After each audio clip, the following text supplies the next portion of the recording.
Greetings, dear ones, I am Kryon of Magnetic Service. You know there is a new energy here, don't you? And in that new energy, we are getting some interesting questions from many. Here perhaps is one of the most telling questions about this energy. Someone is saying, I'm beginning to question who I am, and my beliefs. How can I then rebuild my image, my persona with clarity? That particular kind of question, dear ones, wasn't asked a few years ago. You are starting to move into what I have described before as a dimensional shift.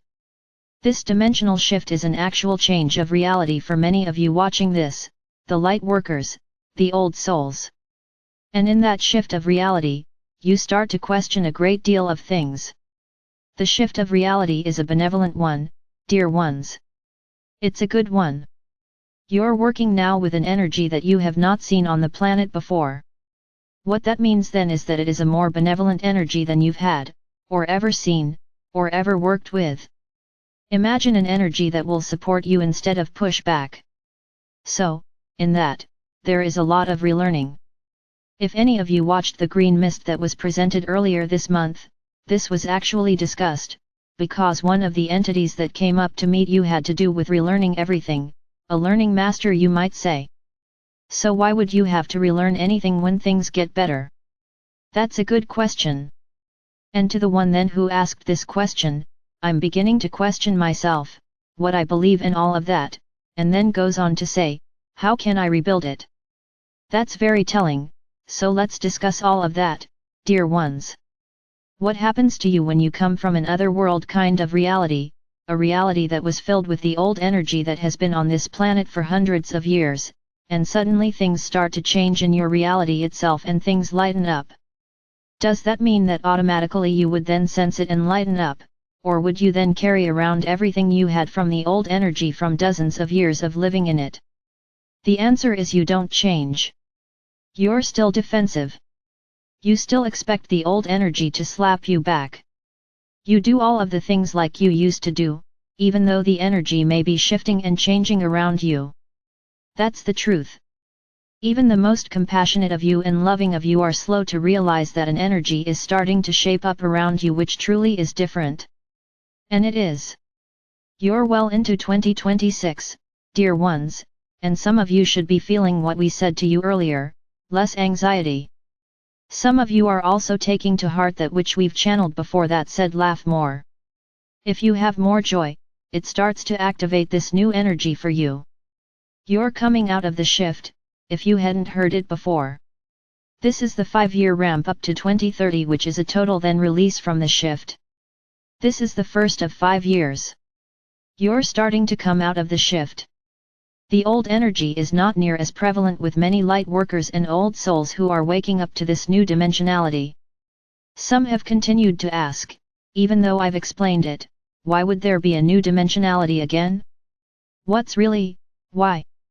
And the answer is this, that higher consciousness is energy. Consciousness itself is energy.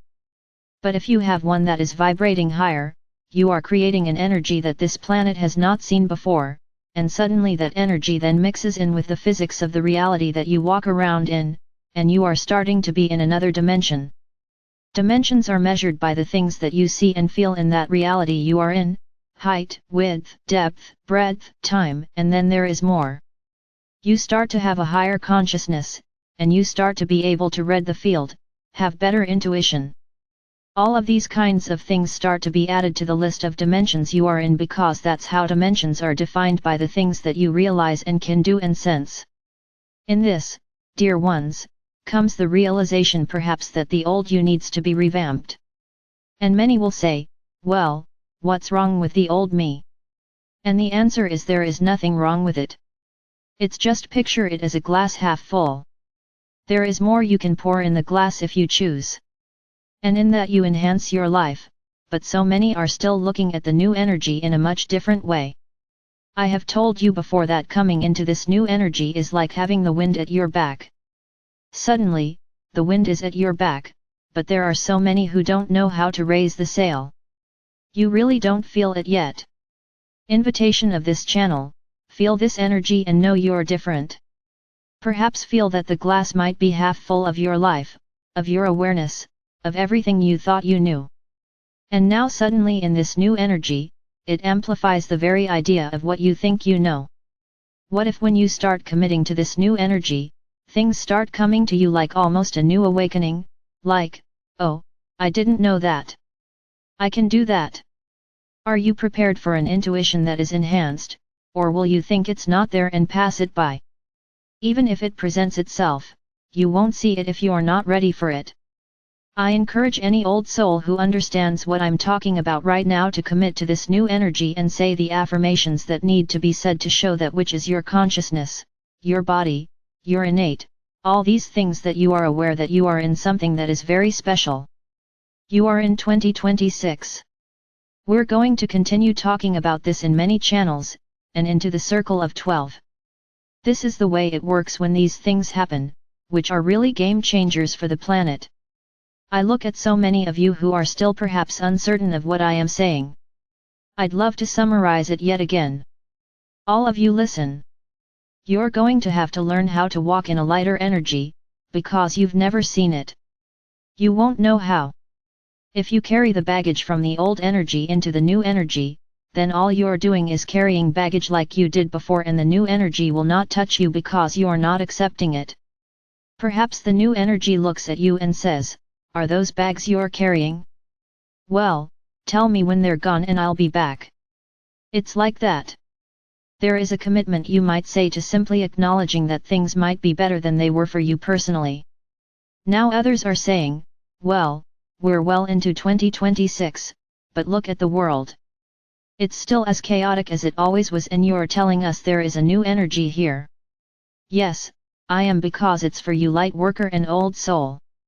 That's different than anyone ever told you. The linearity of how you think as a human has you believe that dimensionality is global. Here comes a change in dimension and everybody is going to feel it. No, they're not, because dimensionality is actually defined as your reality. And a higher consciousness changes your reality.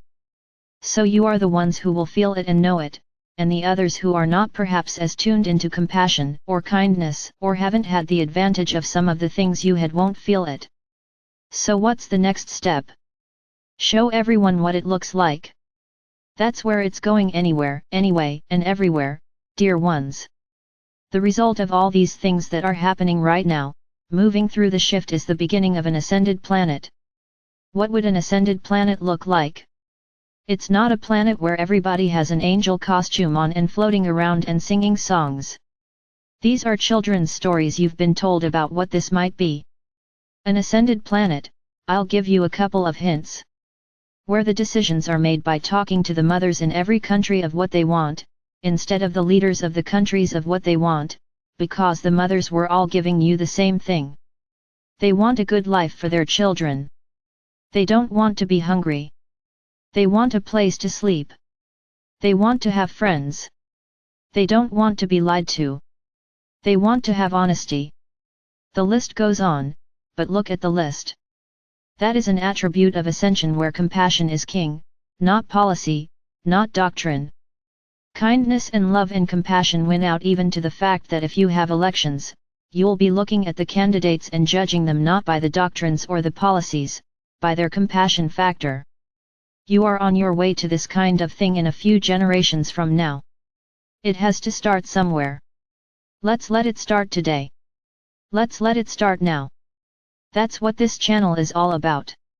Dear ones, learn what it is like to have benevolence around you instead of strife. I am Kryon, in love with humanity. And so it is.